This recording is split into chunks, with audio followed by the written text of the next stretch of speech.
Olá pessoal, eu sou a professora Thalita, professora de língua portuguesa.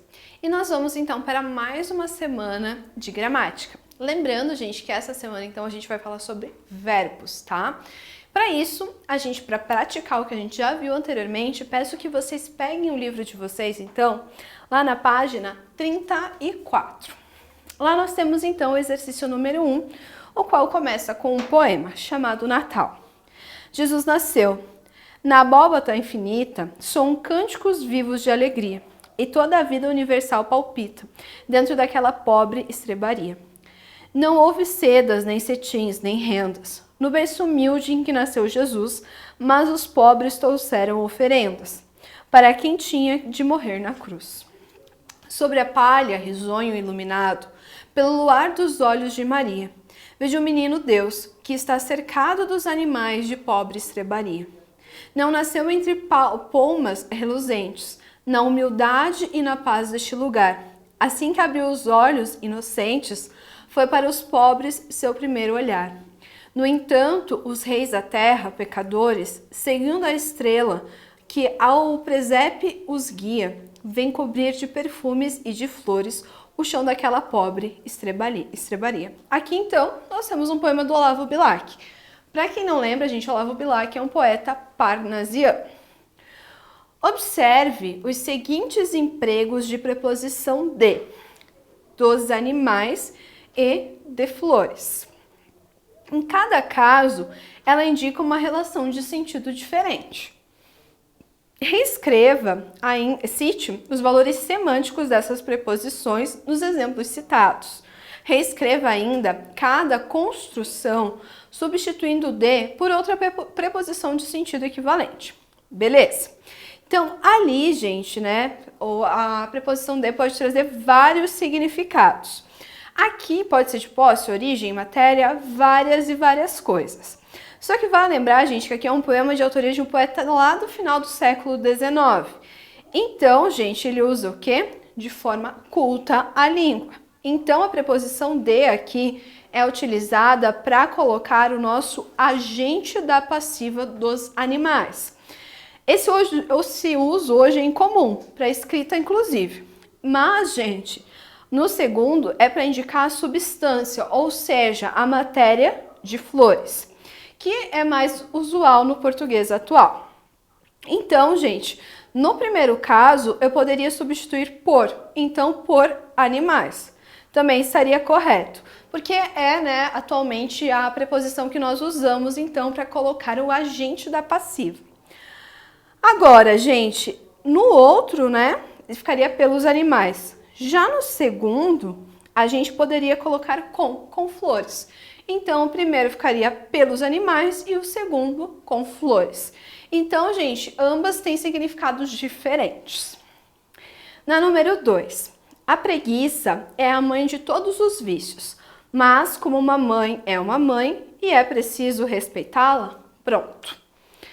Na charge, o recurso morfossintático que colabora para o efeito de humor está indicado pelo: letra A, emprego de uma oração adversativa que orienta a quebra da expectativa ao final.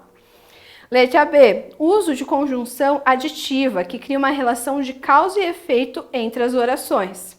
Letra C, retomada do substantivo mãe, que desfaz a ambiguidade dos sentidos a ele atribuídos. Letra D, utilização da forma pronominal lá, que reflete um tratamento formal do filho em relação à mãe.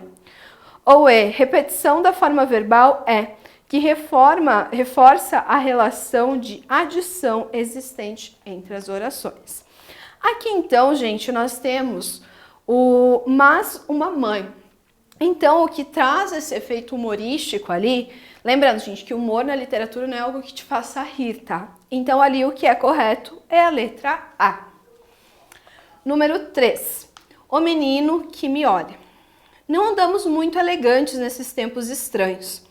Não andamos muito éticos nesses tempos loucos. Não que as coisas tenham sido muito melhores nos tempos dos gregos, quando na filósofa Atenas, a mulher era pouco mais do que um animal sem alma. Era normal ter escravos e a guerra era o pão nosso. Ou na Idade Média, quando eu seria no mínimo candidato à fogueira. Não há da inveja, mas a concreta mesmo. Nossos filhos teriam morrido nas cruzadas, matando alguém no Oriente. Nada de novo na face da terra. O texto, O Menino que Olha, está escrito em qual pessoa do discurso? Em qual tempo verbal? Nós temos primeira, segunda e terceira pessoa. Ali, gente, ele está usando nós. Andamos. Quem andamos? Nós. Então, é plural. E é a primeira pessoa. Agora, gente, ele está falando de coisas que acontecem agora. Então, é o presente do indicativo. Indicativo, uma certeza. Logo, a certa na número 3, então, é a letra E. Continuando lá, gente, na página 35, primeiro exercício. Ler é como ver um filme. Só que lendo, você pode inventar coisas muito mais bonitas do que um filme pode mostrar. O Menino Maluquinho é um personagem criado pelo cartunista Ziraldo. Sem alterar os sentidos de relação entre as orações apresentadas no cartoon acima, a locução "só que" pode ser substituída por. Então vamos tentando, substituir. Ler é como ver um filme, portanto, lendo. Não, muda o sentido. Ler é como ver um filme, entretanto, lendo você pode... agora ficou mais adequado. Próxima, ler é como ver um filme, porque lendo você pode inventar muitas coisas. Por enquanto também tá ok. Aí nós temos lá, ler é como ver um filme, já que lendo você pode inventar coisas muito mais bonitas. Letra E, ler é como ver um filme, tanto que lendo você pode inventar. Ou seja, gente, qual que é a ideia aqui que a gente passa de forma correta? É o entretanto, porque ele passa uma ideia diferente, contrária então ao que a gente viu anteriormente. Sendo assim, não acerta, é a letra B de bola. Seguindo aqui nós temos um restaurante cujo nome foi substituído por Y, divulgou no ano de 2015 os seguintes anúncios. Nós temos lá, restaurante Y, executivo do francês. Há 10 anos, nosso chefe cria para você duas saborosas opções de entrada, 3 pratos e 2 sobremesas por R$ 46,75. Aí o outro anúncio é, restaurante Y também, executivo do francês. Criações diárias do nosso chefe para você. 2 opções de entradas, pratos e sobremesas. A letra A pede. Na redação do anúncio 2, evitou-se um erro gramatical que aparece no anúncio 1. De que erro se trata? Explique. Ali, gente, o começo tá igual, né? Aí ele coloca criações diárias do nosso chefe para você, 2 opções de entradas, pratos e sobremesas. Lá ele coloca, cria para você. Gente, aqui a criação é de quem? Do chefe. Então, eu tenho que conjugar o verbo de acordo com a pessoa do meu discurso. Por isso, gente, que tem esse erro aqui. Então, seria lá, criação do nosso chefe cria para nosso chefe, criações diárias do nosso chefe. Letra B. Tendo em vista o caráter publicitário dos textos, com que finalidade foi usada em ambos os anúncios a forma pra em lugar de para? Aqui, gente, na verdade, ela é usada para aproximar mais da galera. Por quê? O pra, ele é mais usado do que o para. Lembrando, gente, pra eu não posso escrever, porque não está de acordo com a norma padrão. Agora, o para está correto. Então, aqui ele fez para ter essa aproximação, então. A número 3, o lema da tropa. O destemido tenente, no seu primeiro dia como comandante de uma facção de tropa, vendo que alguns de seus combatentes apresentavam medo e angústia diante da barbárie da guerra, gritou com firmeza para inspirar seus homens a enfrentarem o grupamento inimigo que se aproximava. Ou mato ou morro. Ditas essas palavras, metade de seus homens fugiu para o mato e outra metade fugiu para o morro.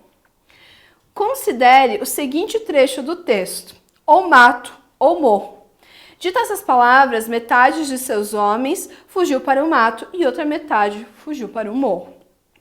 No fragmento acima, para que houvesse redução de possibilidades interpretativas do ponto de vista morfológico e manutenção do sentido original desejado pelo tenente, bastaria que ele, ao encorajar seus combatentes, letra A, acrescentasse preposições como, por exemplo, para antes dos substantivos, criando locuções adverbiais, para o mato ou para o morro.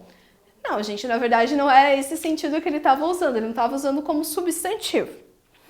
Letra B, acrescentasse determinantes às palavras, como por exemplo o artigo o antes dos substantivos, o mato ou o morro. Letra C, conjugasse os verbos pronunciados no tempo presente do modo indicativo. Eu morro, eu mato. Então, seria isso.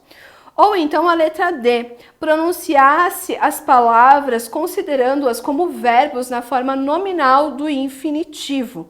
Matar ou morrer. Gente, seria essa mais adequada para que eles não houvessem, para que não houvesse então essa confusão em relação ao substantivo e ao verbo. Bom, gente, espero ter ajudado vocês em mais uma aula de língua portuguesa. Até a próxima!